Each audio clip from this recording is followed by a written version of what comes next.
showtime.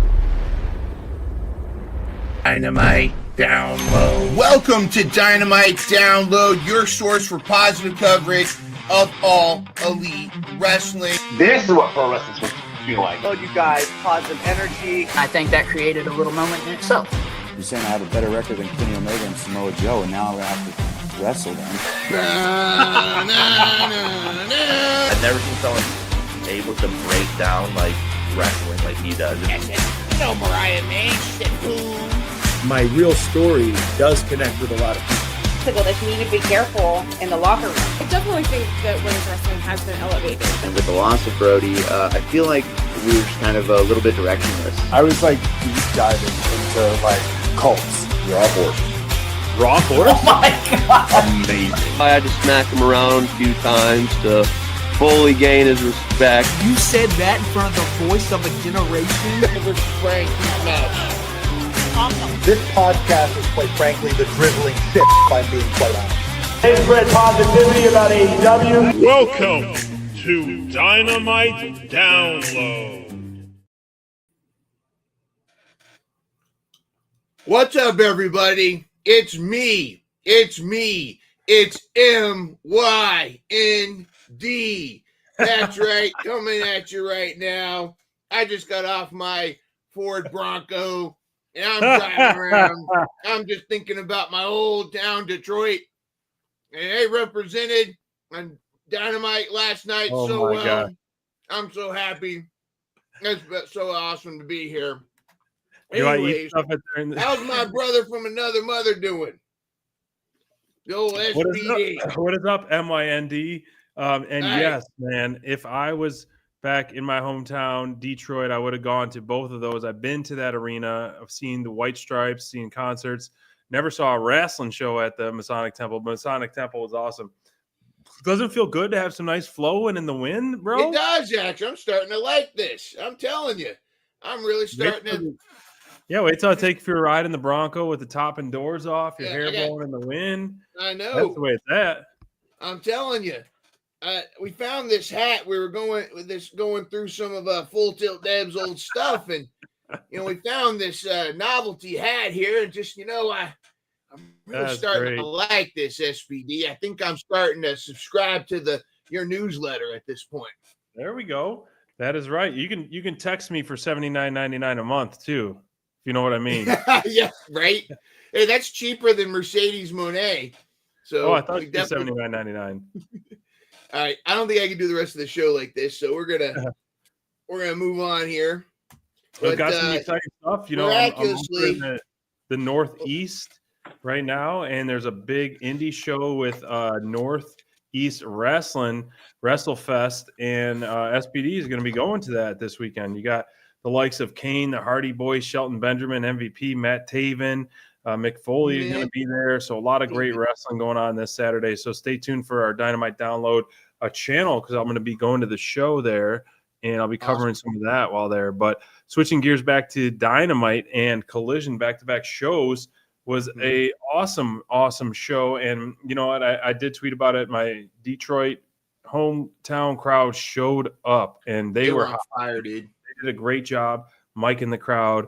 I mean, especially Dynamite last night was just on fire with the crowd. Oh my gosh, every single match, all the chants, and we'll really dive deep into that. Nice shot of Briscoe there on that one, but we'll show, in typical fashion, we talk about the rankings and all that, but we'll show that a little bit later in the show as we do our final tallies of Collision because that is just hot off the press. But man, 4 hours of AEW television, actually with some bonus time over the last 2 days. How are you feeling?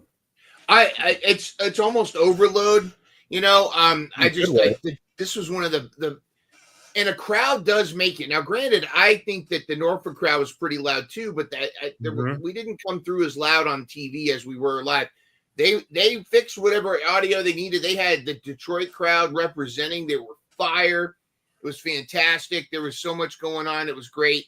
Everybody was into it. This Dynamite itself was awesome. Of course, it kicked off with the, by the way, this was talking about the crowd itself. you sent us this picture of what it looks like, the auditorium, kind of how the original, how it looks. Mm-hmm. Tony Khan, he was on his 5th Red Bull, I think. He came out after the show and announced guaranteed that Detroit is going to get a pay-per-view. That's right. So dude was off his rocker. He thought it was fantastic. I thought it was fantastic. Excellent stuff. Hanger coming out exactly. There it is. Nice. I mean, he's pumped up. I mean, the guy's passionate about the product. Exactly. Like, can you blame him?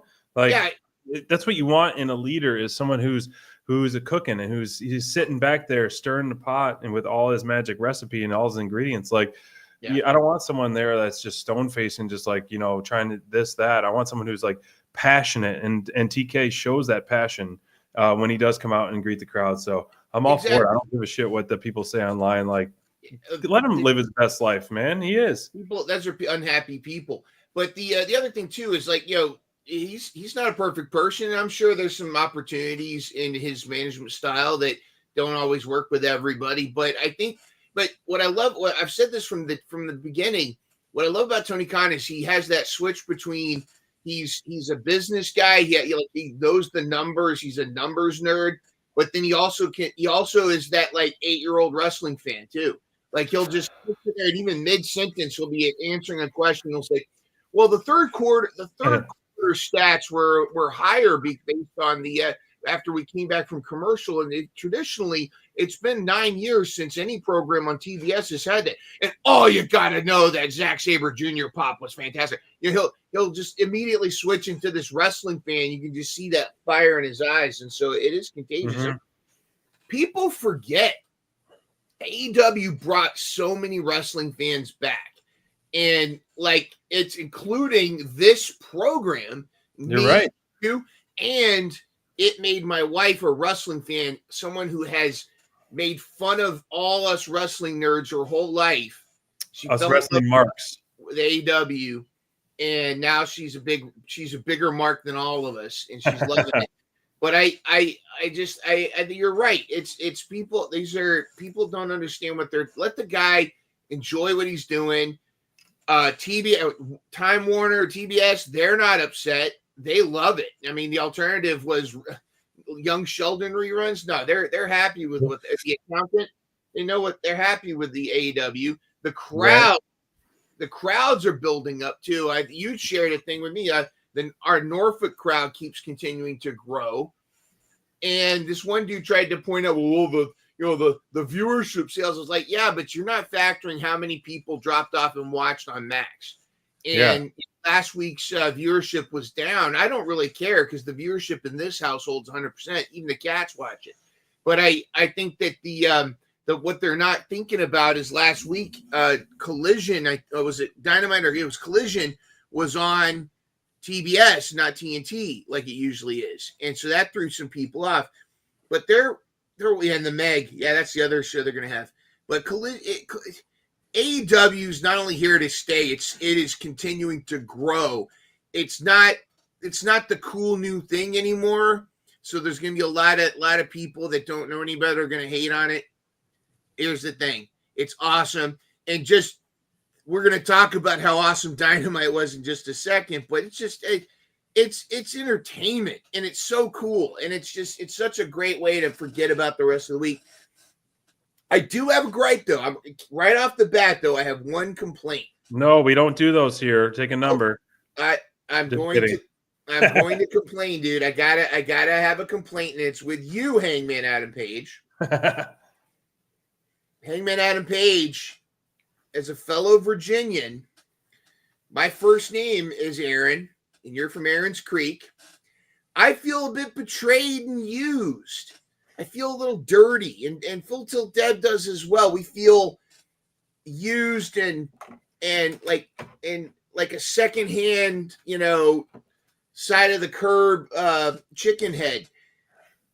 The speech you gave before Will Ospreay came out last night on Dynamite, you gave to us as the go home speech before we went home in Norfolk the week before, and you specifically asked us to not record it.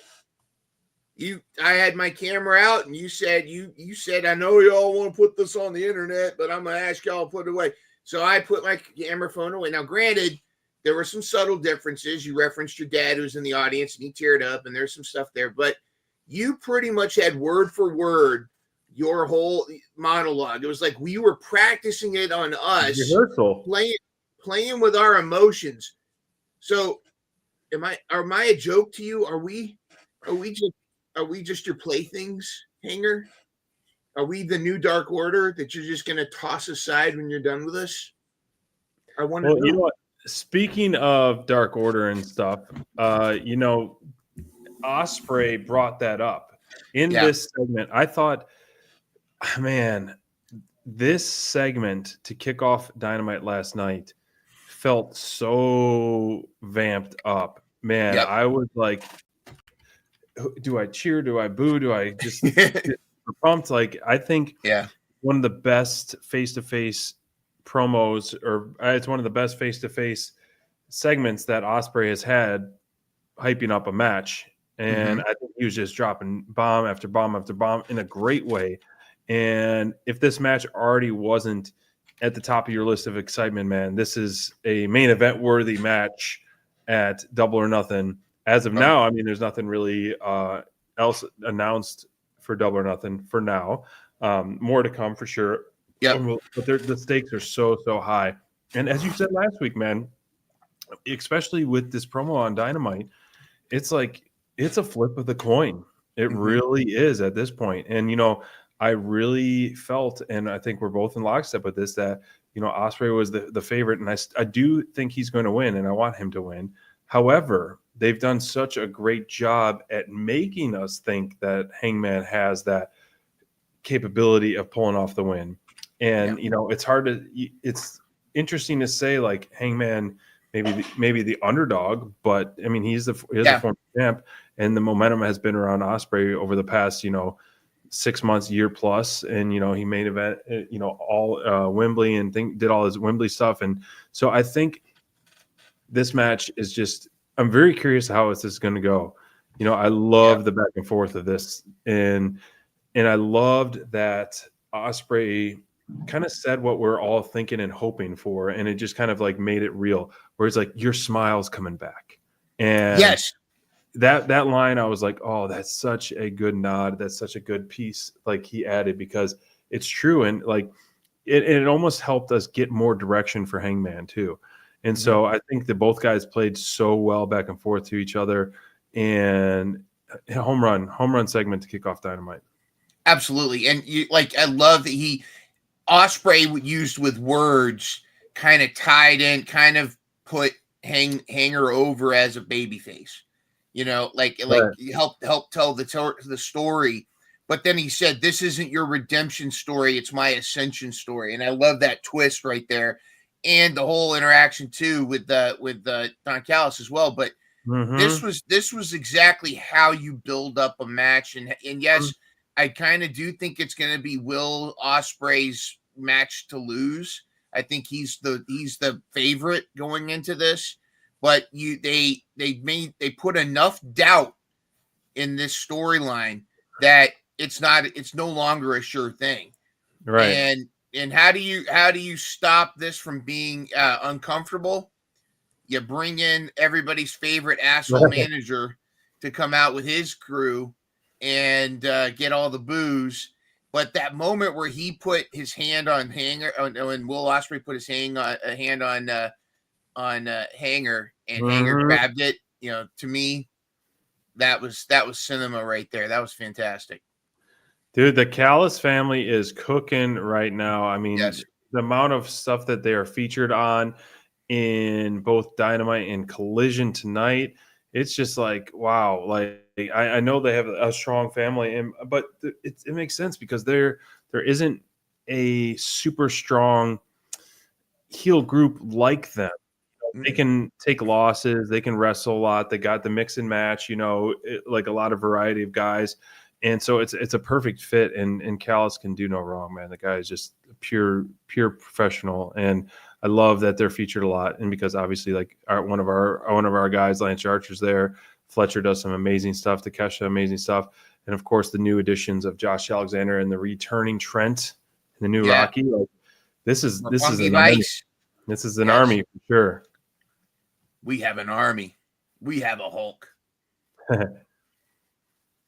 But the first match of the night was kicking things off with the Fatal 4-Way women's match of the night. And I mean, talk about, someone who's on a roll. Toni Storm has been just on a absolute tear lately. And I love that she's been featured more and more and more every single week. And that she's just like this open challenge, this eliminator. We got another eliminator coming up. Like, that's the champ. That's the tramp and the champ that we need out of that. And I think it's perfect. Her role that she's playing. And I love that this one played out. It was a great chemistry between all four ladies. Yeah. And the right decision was made with the victory, in my opinion. And there's just so much cooking with the world title picture for the women's. I mean, you have all these eliminator matches. You got the Megan Bayne saga. Plus, you still have who's on deck for facing the current champion, Toni Storm, at All In with the Owen Hart tournament with Jamie Hayter and Mercedes Moné. So there's so much mixed in together, which I absolutely love. And so it would make so much more sense for Hayter to win so you can start to spread the love in the women's division per se. I think so too. Yeah. What do you think of this match? It was it was debate a little bit on Mission Pro Spotlight on what should, the whole we all adore on what was match of the week. And this was, to me, the women's match in AEW of the week. There were some others too.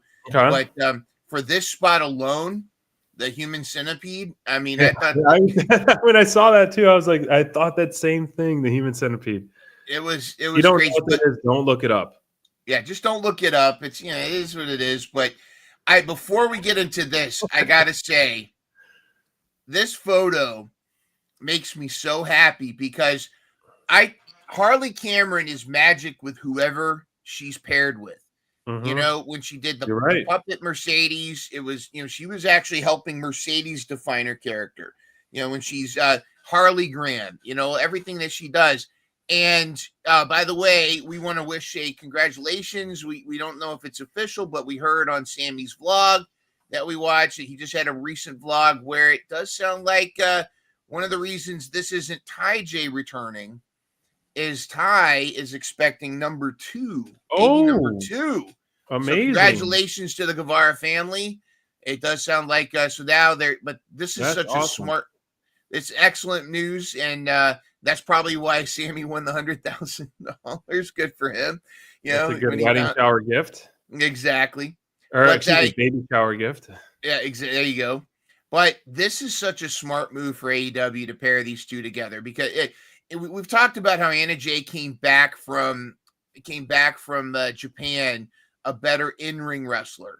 Pairing her with Harley Cameron is going to bring out her personality more. We're going to get a little more of the Anna Jay from Dark Order. We're going to get much more of a personality. And even if she doesn't have to be, I mean, you look at Cash and Dax.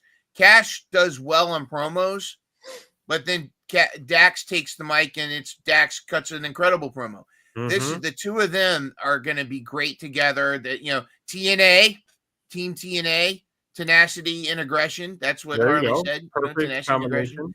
And I thought this was such a great pairing. But let's not also forget one of my other favorite pairings is Thunder Tits. That's right. Because Thunder Tits was seen in action here. And I want to get to this in a section, but of course, Harley came to the rescue and she took a lead pipe to Megan Bayne. Ultimately, Toni Storm decided to get the win because she was watching Penelope was almost going to get the submission on Anna Jay, but then she jumped in and took over. But I love the shot of Thunder Rosa. These three. This tells a story, and I hope they aren't thinking of turning Thunder Rosa heel, or if they're going that direction, but. Thunder Rosa, this look on Thunder Rosa's face of just crushed because she wanted to win. She won it, and almost like she's regretting that she kind of throughout this match she kind of teamed up with Thunder in a lot of areas. Like there was this one move where Tony let her jump off her back. You see upper left corner there, and it's like the storytelling with Thunder right here. It's a little heartbreaking, but she ultimately decided to keep friendship over overturning heel, and I thought that was fantastic. And then there's of course the bumping of the chest, and they celebrate. So what I'm predicting, and what do you think of this? For Double or Nothing, a 3-way tag team match: Thunder Tits versus Megan Bayne and Penelope versus TNA. Oh, I like that actually. I think that would be fantastic, and there's so much story that you can actually milk with this. That I like that idea, especially since there's no. You want to feature all these ladies, but you don't want to, have a title match or anything. Now, I have a question in regards to kind of like that, the title match, quote unquote. What do you think? Instead of calling it an eliminator match, would you rather it be called a non-title match? No, because here I think calling it eliminator match, it puts I wish they had a better name for it, because to me, an eliminator match, it sounds like elimination match. That's like Survivor Series, like one on one by one people get eliminated. That's what I prefer. But it's basically a chance to earn a title shot. I like that, and people are complaining because they're saying, well, this takes away from the Owen Hart opportunity. No, it doesn't. The Owen Hart, number one, you're winning the Owen Hart Cup. You're getting a belt, and you're now in history books as the Owen Hart Cup champion for 2025, celebrating Owen Hart. Right. And then you get a title shot at not Tony Storm, but at the champion at All In, whoever that is. Tony Storm could wrestle, Spitz McGee next week and lose, and then Spitz McGee is the champion at All In. You're going to wrestle Spitz McGee. It's the opportunity is at All In. What Tony Storm is doing is she's like, number one, it's Tony Khan knows she's money. She's not going to just not wrestle. So she's out there. She's putting all these great matches, and we're getting to showcase, Lady Frost. We're getting to showcase all these great wrestlers, from Japan. Everybody, she's bringing everybody in, and she is. Unlike some champions in some other promotions, and even AEW's had this, where the champion no longer wrestles, she's in the weeds in all of these storylines, and I love it. I think it's fantastic. And having these eliminator matches enhance the women's division. I'm 1,000% for it. It doesn't take away from the Owen. I think it makes the women's division much more compelling. Keep it going. I love it. Well, and it's going to uplift it as well, because you're having another fatal 4-way eliminator match with the returning Sky Blue. We saw a nice out of her on Collision tonight, and so another key piece to the women's division that is returning next week. So that's going to be a lot of fun. Match of the night for me was definitely this. For us, go ahead and include me in that. For us, I mean, this is one that you go watch and then rewatch it again, because it was just so phenomenal. I mean, you're marking out nonstop. It's just the chemistry between all 6 of these guys, the storytelling with all 6 of these guys, and just the spots. It was just like spot after spot after spot in a good way. And this was like the crowd was going insane for it. A great reaction with the crowd as we continue talking how great the Detroit crowd was. And it really added so much more to the experience for us watching at home. But wow, I was just like, this match, boom, boom, boom. It's like one after another, after another, after another, another. That's a typical Young Bucks style match, especially a multi-man match. And I loved it, man. I mean, I couldn't have been happier watching this match, except for the fluke ending on Swerve getting pinned by the Young Bucks there. So other than that, but I was just, man, every one of these guys was just uber impressive in the ring, and Swerve is so over. It's freaking great to see that and hear it consistently getting louder and louder pops. And I'm just curious of like, I know it's buck hunting season. So what the end game of that's going to be, because if we still get that dream tag team with Hangman and Swerve versus the Young Bucks at All In, holy cow. Could you imagine the crowd at that? I mean, we'll be in the crowd at All In for that, but just that one is just going to be, that could be a show opener that would just be bonanza, in my opinion. Insane. And yeah, I love, like, it's buck hunting season. I love that. I knew this was going to be exciting going in, but it was even better than expected. You're right. When I actually watched it, I mean, there were spots. I mean, and first of all, Ricochet fits so well with the Bucks. I mean, and I don't want him to become all elite, but he's such a great tertiary character with, like, in their satellite orbit, like, he's such a great, having another great heel. I think he enhances them. Ricochet does for the Bucks what Harley Cameron is doing now for Anna Jay. I think it's really enhancing their heelness. But Speedball Mike Bailey, Kevin Knight, those are two of the best recent signings that AEW's had. Putting them with Swerve and then having Mark Briscoe in there versus these guys, it was this match itself, the 3-on-3, was just like that 4-way.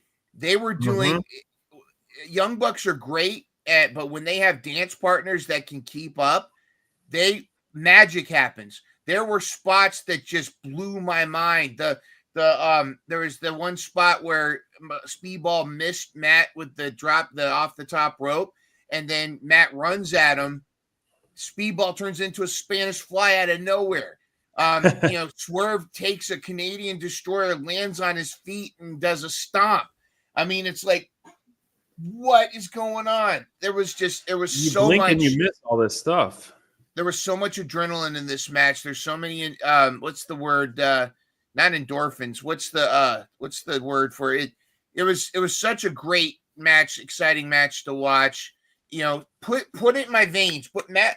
Anybody that complains about these, I don't know, man. You're entitled to your own opinion, but that means you're wrong, because this stuff is just great. Give me more of this. Give me goofy wrestling. Give me this, and give me storyline, and you have me for the rest of your life. It's fantastic. Yeah, man. This is just like, I think it just showcases AEW at its peak and its finest with a match like this. And it's just, it doesn't, there is more storyline to it, of course, but it's just like, man, it separates AEW from other companies with a match like this. And I loved it, man. It was fantastic. I love it. Everything that's going on. All right. Speaking of the Elite, our guy, Kevin Knight, who has been on an absolute tear. He's been one of TK's flavors of the month, and it's been a lot of fun to have him featured week in and week out. Has kind of a big target on his back right now from between Roosh and Okada and anything in between. Well, you know what they say, SPD. You mess with the bull, you'll get the horns. You get the horns. I'm loving Roosh because he's on Team SPD. So him to be resurfacing on AEW television is great for me and my fantasy team. But all in all, like, winning with Roosh, because he is definitely one of those wrestlers that are super fun to watch. I mean, he's very aggressive. He's very physical. He's bound to pull out the cord to strangle you with. The green cord is always bound to make an appearance. Yeah, we were surprised he didn't bust that out last night. We were like, "Where's the green?" They hit his green cord last night. They had the black cord. I know what was wrong. That's a little off. I keep telling Jazzwares they need to, when they come out with the Roosh figure, he needs to have the green cord in there. You're right. I agree. But Kevin Knight Okada, I'm glad Okada's kind of been featured a little bit more lately as well. But I love this match, this back and forth match. And I love the spots where, Okada was able to showcase his amazing drop kick, especially out of the midair with that, Mr. Jetfly himself, Kevin Knight, Mhm. and then Kevin Knight got a lot of his spots in. So I think the chemistry was there, and this match was fantastic. And I think it just like the huge spots from both guys, and the commentator team did a really great job. It was still kind of making Okada feel like a big deal. Yes, and I do wish that Kenny would have showed up because we need to keep getting more and more of those seeds planted. I don't know when we're gonna still kind of go all in, no pun intended, with that feud, because that is the money feud that we're gonna get. Absolutely. But I like how they kind of in a way protected Kevin Knight here, because by having Roosh involved, but it's a storyline because we're gonna get to Collision in a second. Speedball, I think we're going to get when Kev comes back from Super Juniors, we're going to get Kev and Speedball versus Roosh and Dorlisico, and that's going to feed some families right there. Right. But I do think but keeping Okada as this heel with the title that, and it building it upward, is Kenny going to be the one to take him down at All In? That's got to be the plan. And but to showcase, I love that they're taking these two high flyers and giving them so much time to showcase. It's been great. You're right. Spot on. Oh, we went. What is this? Hold on. Did we want to talk about MJF real quick and the Hurt? I do. I hit next and I saw Pretty Fly for a White Guy. Yeah, well, that wasn't him. That was Nick Wayne. Yeah, actually, so this is an interesting thing. The Hurt Syndicate saga, which maybe I got to ask MVP and Benjamin Shelton when I see them on Saturday for the wrestling event. I need to ask them, what's the deal, man? MJF coming in or what? Is MJF going to show up tonight and hurt people at that show? A couple things of this.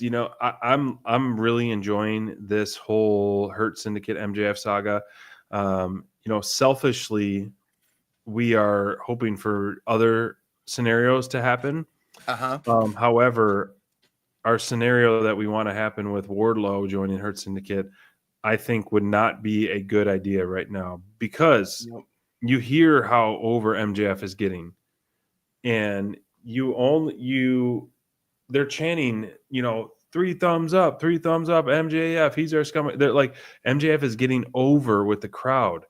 And I'm afraid if they did our debut of Wardlow with the Hurt Syndicate, that he might get booed and it might not work. Yeah. Because of what the crowd is, how the crowd has been reacting to MJF. Now, I could be wrong, but if MJF was getting more boos, it would make more sense. But he is getting so many cheers. Are you noticing that too? Mm-hmm. Well, they're saying 3 thumbs up, 3 thumbs up, 3 thumbs up. They want him to join the Hurt Syndicate. So I feel like, as much as he's our scumbag and he is still leaning into all the crazy heel stuff, he's just getting won over by the crowd, the live crowds. So where would you go? Well, I mean, if you asked me this even a week ago, I would have still been 100% on the Wardlow train. But after this segment, I think what they should do is next week, he's going to have his answer. I think they make it the stipulation. You face, Bobby Lashley versus MJF. Right. If MJF wins, then Bobby Lashley gives him a thumbs up and he's in the Hurt Syndicate. If he loses, then he's not. And what I think is they should, however that goes down, I really think that they should not let MJF in. There's talk that Cedric Alexander is going to join him because he was their guy in WWE, the 4th guy. I don't know about that. I'd rather see like something different. Make it unique, make it stand out as not just Hurt Business 2.0. Right. And I think, putting an MJF or a Wardlow or, somebody different. Plus, Cedric's not going to get the pop that a bigger guy's going to get. You look at MVP, you look at Bobby Lashley, you look at Shelton Benjamin, they hurt people. Right. Cedric's a high flyer. He'd be much more, he would fit in better with like Top Flight or Speedball Mike Bailey and Kev Knight. He would fit better with high flyers. You want somebody menacing. And Cedric Alexander's not that. But MJF, he's got that mean streak. He could fit in. But yeah, I think at this point, I think it's I think you're right. I think if Wardlow joins the Hurt Syndicate, unless you're planning on really making the whole Hurt Syndicate heel, he's going to get booed. Well, the thing is, like they're trying to make them heel, but the Hurt Syndicate isn't heel because they're over as well. Yeah, they're we hurt people chant is one of the biggest chants right now in AEW. Yep. So I don't know unless you have to wait for MJF to join and then him turn on the Hurt Syndicate to get that lethal heat, because joining right now the fans are going to pop. If he gets turned down, they're going to boo, and so because the fans want him to join, so it's interesting kind of predicament. I don't think we kind of predicted that, or if we expected the fans to be that over with MJF joining the Hurt Syndicate. But I like the way it planned out, and he actually, did hurt some people tonight, and he finally kind of, showed some action versus all the talk. What if during the match at Double or Nothing, it looks like MJF's going to get the win, Wardlow shows up, costs him the match, and then on Wednesday joins Hurt Syndicate? I mean, Double or Nothing is a significant pay-per-view for War Dog, so would be pretty sweet. Yeah. Well, I know we're pressed for time because we got 2 shows to cover in an hour. Woundog Gleegum Glablin Globin. Nick Wayne, he ended up having to defend his ROH title against Rhino, who was Gore.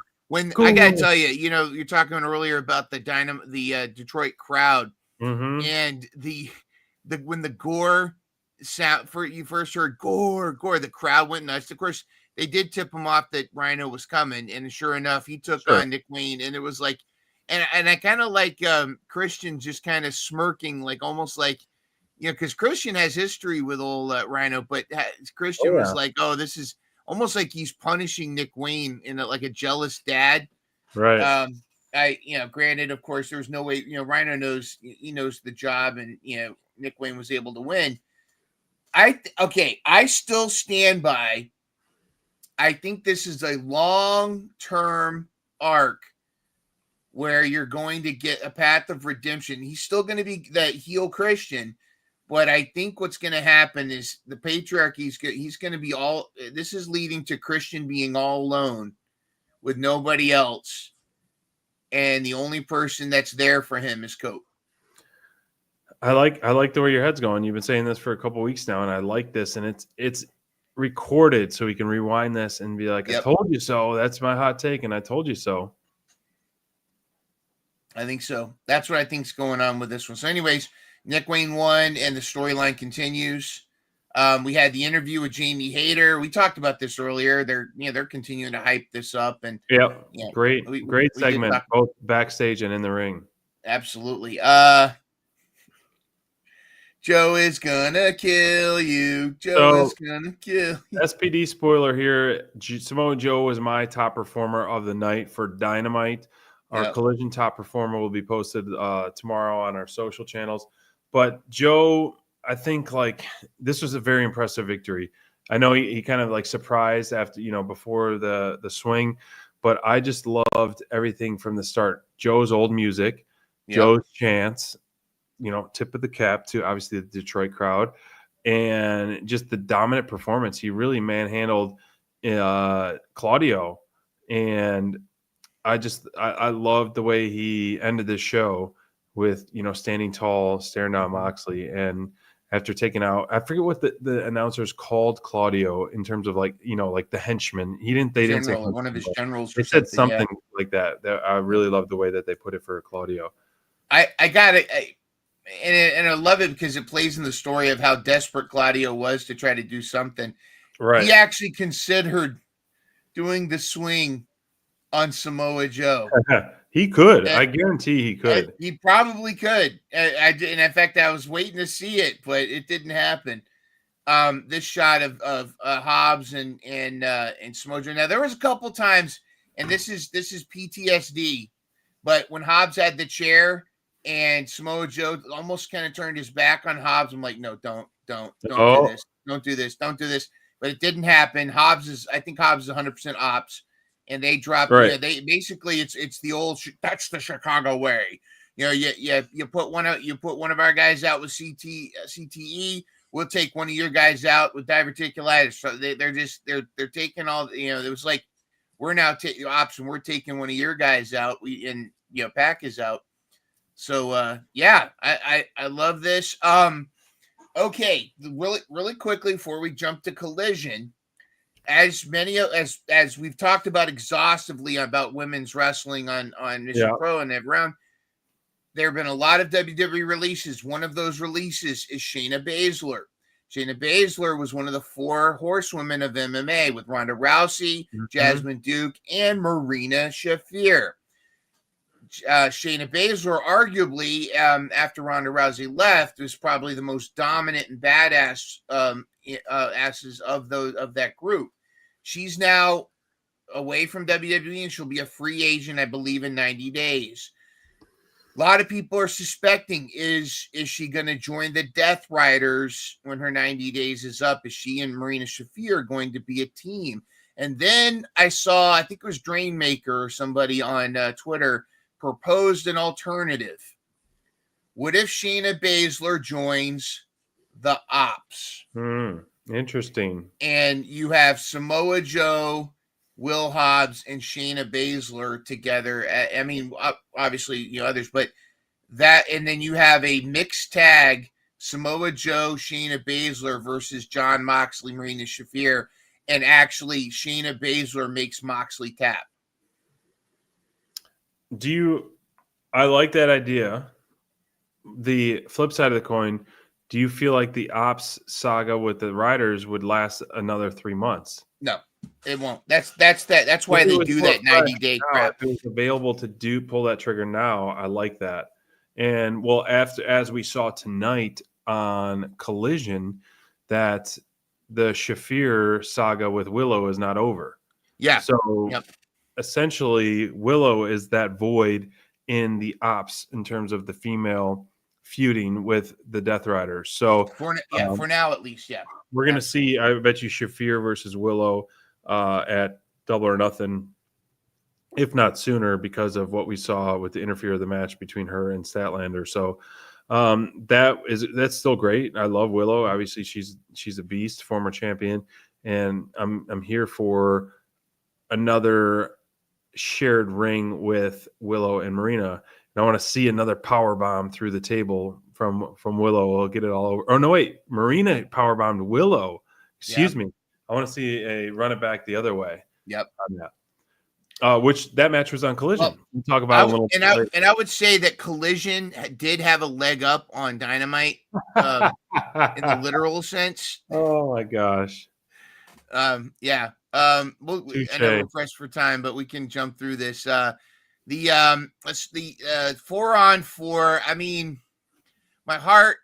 You know who my heart wanted to win? The Outrunners team. Of course. But everybody knew who was going to win.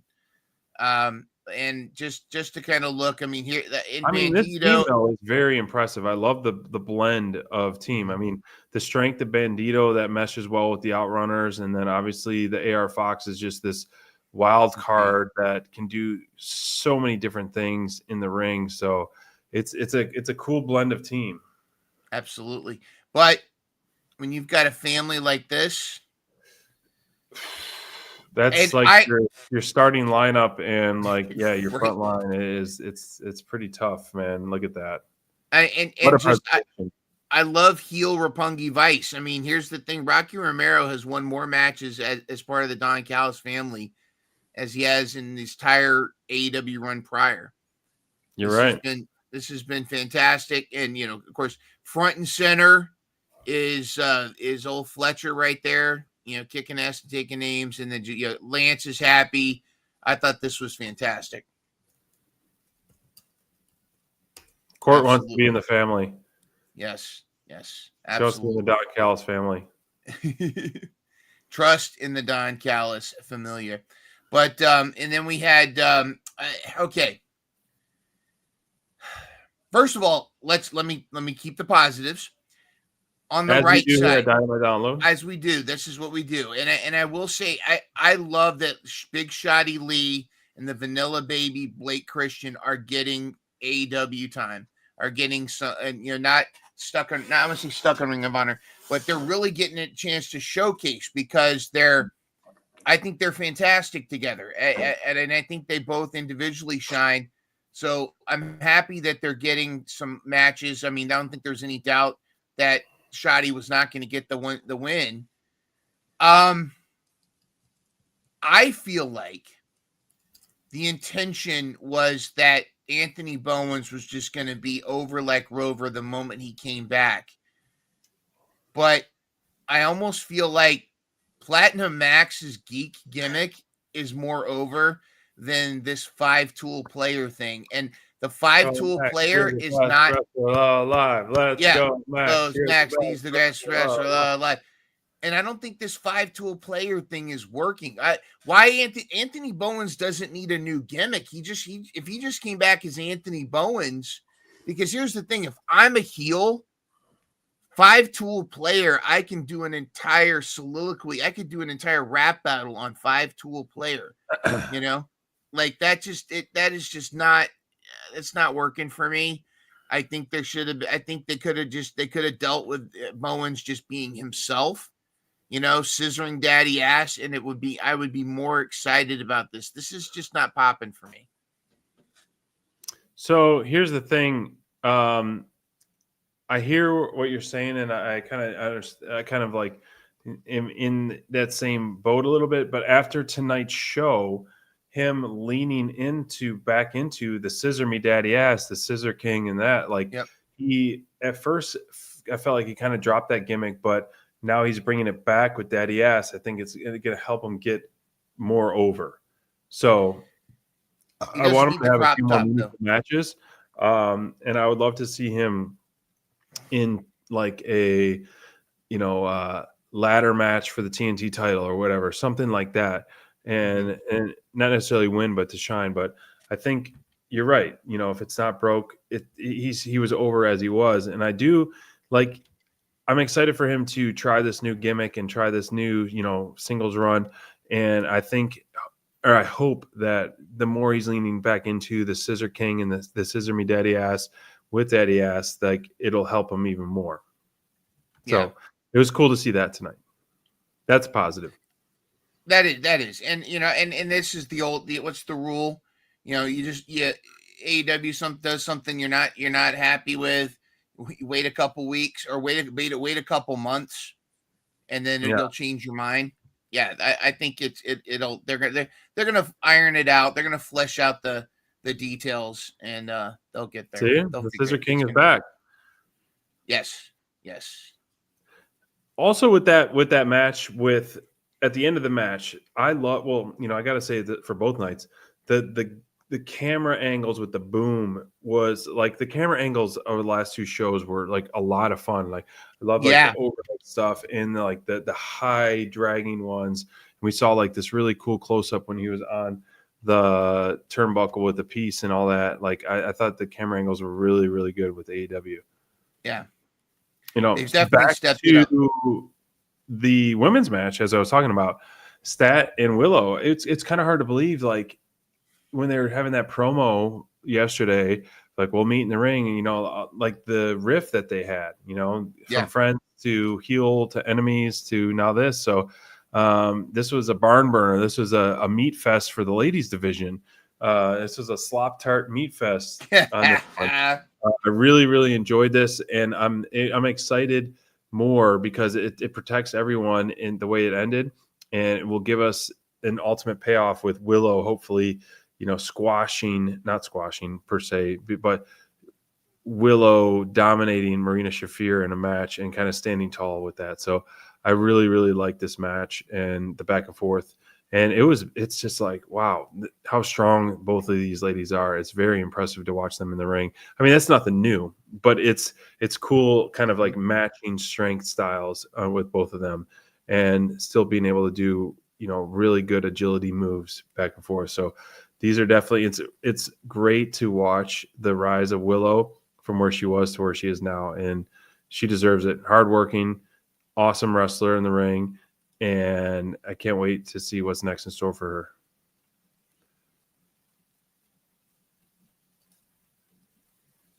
You there? You frozen? Mine? Am I frozen? Yeah, I'm a little bit. I'm back now, I think. He's back, baby. I don't know if you're frozen or if I'm frozen.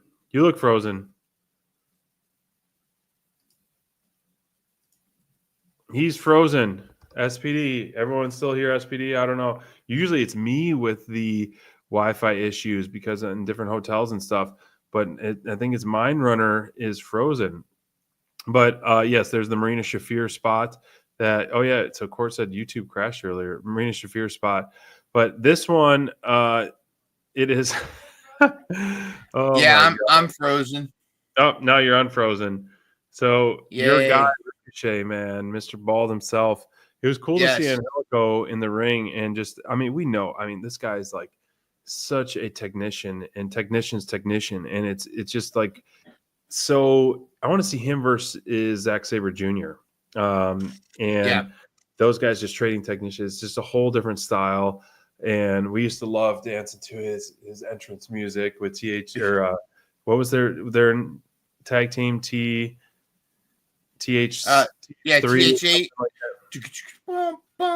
whatever the Joey Janela or the tag team. So Jack Evans, Jack Evans special, a lot of fun.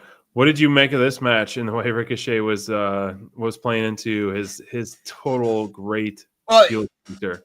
And again, fans are fans. There is some tribalism, but there were a lot of people really they're expecting Ricochet to flop in AEW. There are people saying he's not going to have any personality.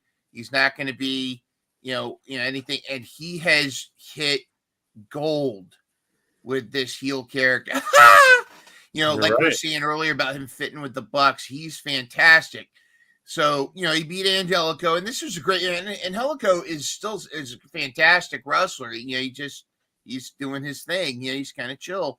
But then Zach Gowen, who, if you don't know who Zach Gowen is, he's not the first one, actually, if you count Kerry Von Erich, but he is kind of the first officially WWE signed leg amputee wrestler. He was a wrestler with a leg amputee, and he lost his leg when he was a child, and he's a Detroit native, and he kind of stepped into the ring to confront heel Ricochet, and Ricochet kicked his leg out from under him, and as you can see, made a mockery of this guy. So next week on Dynamite, Ricochet versus Zach Gowen.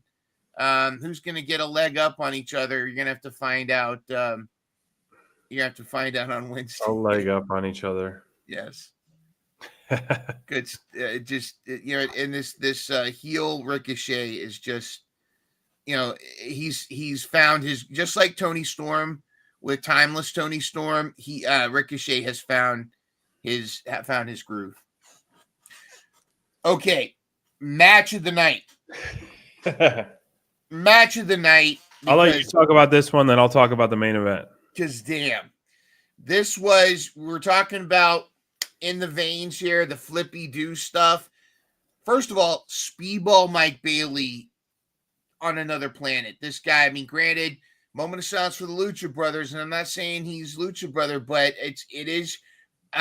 They're scratching that flippy do itch that Ray Phoenix and Penta took away. Dralistico, on the other hand, is again another one of those dance partners that you want to put in a match with Speedball. because he can keep up. He can do all the flippy do stuff too. It was fantastic. There was flips here, there were destroyers. There was so much cool stuff going on. I mean, and you could tell during the picture-in-picture break that they took a chance. They took that time to, the yawn. They kind of took their time to catch their breath. Didn't see that. And then when they got back in, when the ref told them, okay, we're back from commercial, they flipped the switch and like they both gave themselves a shot of NOS. Right. And took it to the next level. I mean, it was fantastic. I couldn't even get a good picture of the match because it was just a blur. All the cool stuff that they did, it was so fast. But just like continuing the storyline, after the match, you mess with the bull, you'll get the horns. And Roosh came out again, this time looking all Rico Suave, like Pedro Pascal's cousin. And he told he was pointing the bull horns at Speedball, and I love the crowd was with it too. The crowd was going Roosh with his music. Telling you, man, so, Roosh is a hit, man. He's a perfect guy for the show like Collision, a hard hitting show, a very good wrestled show, Collision, and Roosh belongs on Collision every single week. He's a physical, he's a great character. I mean, he's got it all. He's got it all. And this was to go and take a chance, go to YouTube, go to AEW, and just watch the last 5 minutes of this match. If not the whole thing, it's worth every second. You're gonna be glad you did. You're gonna be a better human being for watching this. Main event: Daniel Garcia versus a member of FTR, which ended up being Dax the Axe. Gee, I wonder if the picture here was any clue who it was going to be. Well, Stokely's put us for a swerve on that one as well. But this, I was saying last week, man, or my hot take on Collision Control Center, that I thought this was going to be a point where Garcia was going to be turning heel and joining FTR. But now that is SPD's hot take is definitely not going to be coming to fruition on that. However, I do think tonight's show it helped Garcia out a lot in terms of kind of a little bit of a resurgent and momentum. Because I feel like the reaction last week that he's been getting, or the last few weeks actually, or times he's been on TV, hasn't been the true babyface reaction that we've seen. It all helped out tonight. I keep saying last night because we had the show last night.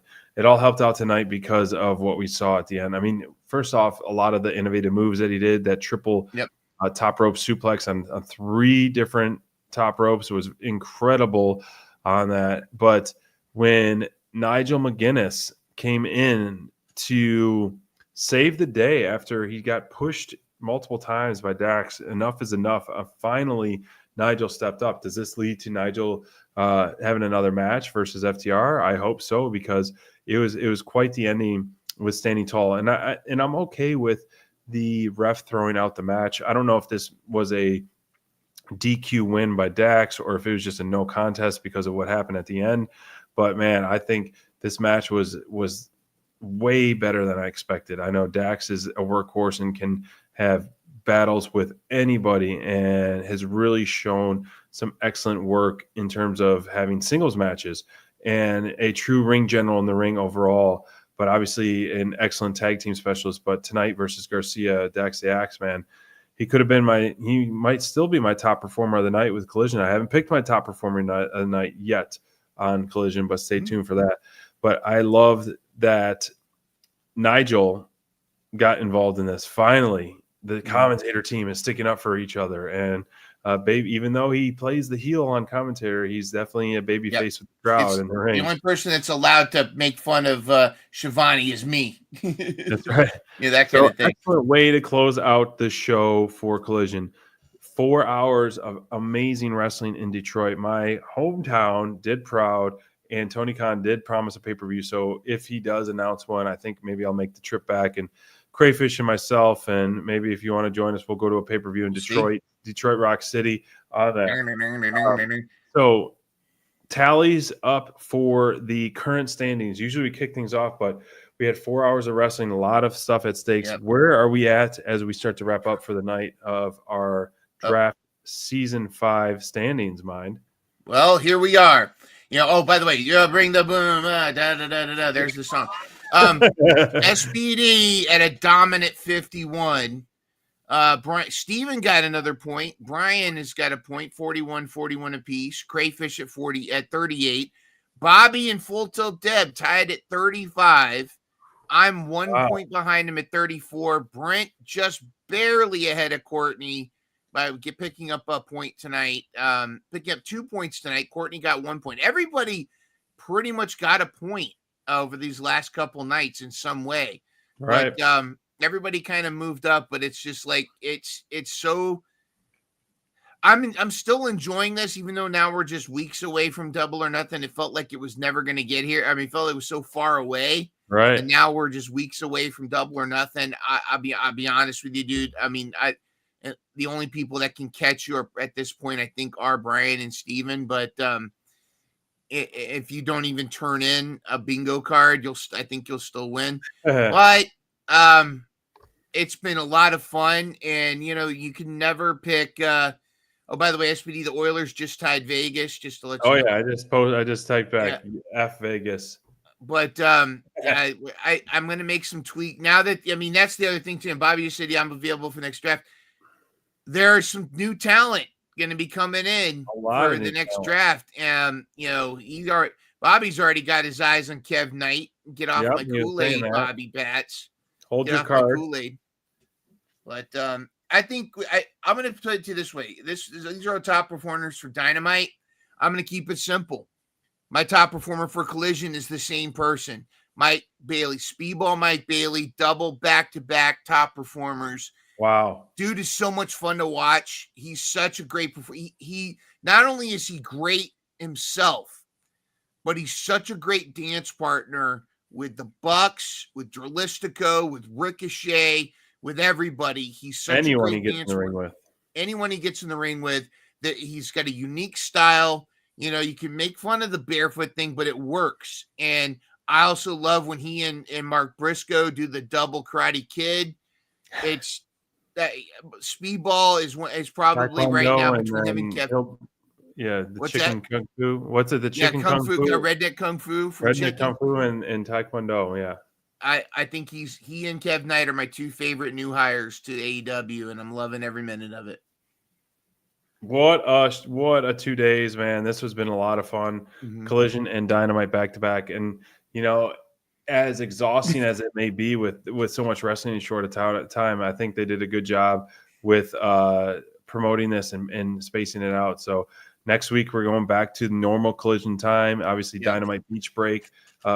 Get the sunscreen, get the swimsuits out, get the floaties. It's beach break. You need to wear Hawaiian shirts. Warm weather time, not like it's in January beach break or February beach break like it was before. But yes, thank you all for joining us tonight on Dynamite Download episode 184. We will see you all soon. No Collision Control Center this weekend because we just had Collision. We just had it. So stay tuned. We'll see you next week for Dynamite Download episode 185. And have a great weekend, everyone. And Vegas needs to lose. And when you mess with the bull, you get the horns. Exactly.